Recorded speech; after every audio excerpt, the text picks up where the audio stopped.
অনবরত নাড়া হচ্ছে লালচে এক রস। এই লোভনীয় রং আর ঘন ঘন আঠালো রূপের শেষ পরিণতির জন্য যেন অপেক্ষা করে থাকে পুরো বাংলাদেশ। এই রং আর এমন দানাদার গড়নই তো আসল খাঁটি মানের খেজুরের গুড়ের পরিচয়। এই গুড়টা করতে প্রচুর খাটনি হয় ভাই। সাদা ঘোলাটে রস ধীরে ধীরে যখন টকটকে খয়েরি রং ধারণ করে, কড়াইয়ে যখন বুদবুদ ওঠে, তখনই বোঝা যায় কঠোর পরিশ্রমের ফসল তৈরির পথে। প্রতিটি দানা, প্রতিটি ঘ্রাণে লুকিয়ে থাকে গাছিদের অগণিত শ্রম, দক্ষতা আর ধৈর্যের গল্প। এটা জাল করতে করতে করতে একসময় এটা গুড়ে পরিণত হয়। তাতে দেখা যায় অনেক সময় লেগে যায়, প্রায় ঘন্টা চারেকের মতো লেগেই যায়। বাংলাদেশের শীত মানেই কুয়াশার চাদরে মোড়া অপার্থিব এক সৌন্দর্য। খুব ভোরে পুরো গ্রাম যখন নিস্তব্ধতায় মোড়া, তখন মাটির পাত্র হাতে গাছিদের যাত্রা শুরু হয় রস সংগ্রহে।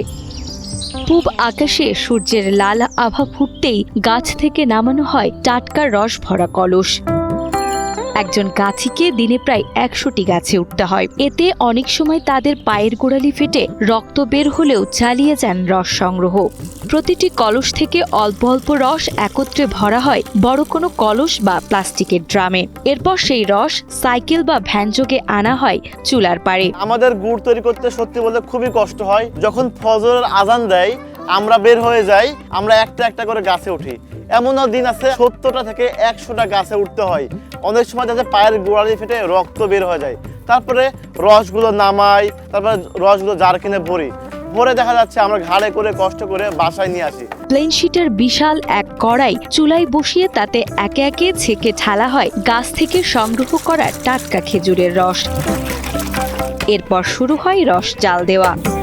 ঘণ্টাখানিক জাল দেওয়ার পর ঘোলাটে রস চায়ের রং ধারণ করে। বিশেষ এই রং ধারণের পর আরো ১-১.৫ ঘন্টা জাল দেওয়া হয়। সেই সাথে নাড়তে হয় অনবরত। ৩ থেকে ৪ ঘন্টা জাল দিতে হয়। জাল দেওয়ার পরে আবার নাড়াচাড়া করতে হয়, রসগুলো ঘন করতে হয়, ঠিক মতো পরিচর্যা করতে হয় যে হ্যাঁ আমার জালগুলো ঠিকঠাক হচ্ছে কিনা।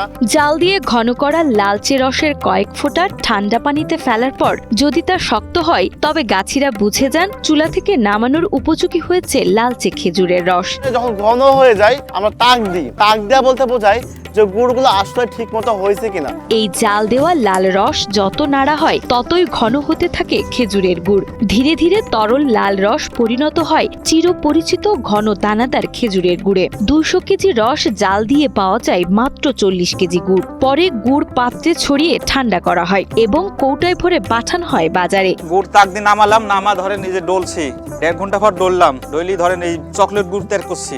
থেকে ২০০ কেজির মতো রস দিই, সেখান থেকে আমরা হয়তো প্রায় ৪০ কেজির মতো গুড় পাই।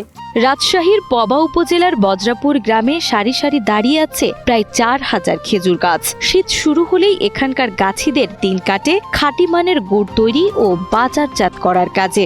বাজারে যেখানে ভেজাল গুড়ের দাপট ক্রেতাদের দুশ্চিন্তা বাড়ায়, সেখানে বজ্রাপুরের পুষ্টিবিদ মুরাদ পারভেজ তৈরি করেছেন এই অতুলনীয় স্বাদের খাঁটি গুড়। এই গুড় সরাসরি কিংবা অনলাইনে ম্যাঙ্গো লাভার পেজের মাধ্যমে পৌঁছে যায় সারা দেশে।